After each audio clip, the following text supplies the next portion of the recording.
Oi, pessoal, tudo bem com vocês? Eu espero que sim.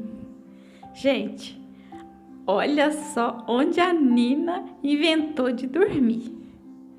Ela saiu da caminha dela, da casinha dela e veio dormir dentro da bacia. Ainda por cima está roncando, mas roncando muito alto. Eu estava lavando louça. Eu escutei um barulho e vim aqui para ver. Olha só como ela está roncando.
Nina, Nina, psiu, psiu.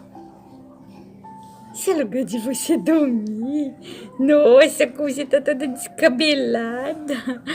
Oi, amor. Estava roncando aí, meu bem? Ô, preguiça. Tá bom dormir aí, tá? Tá gostoso aí?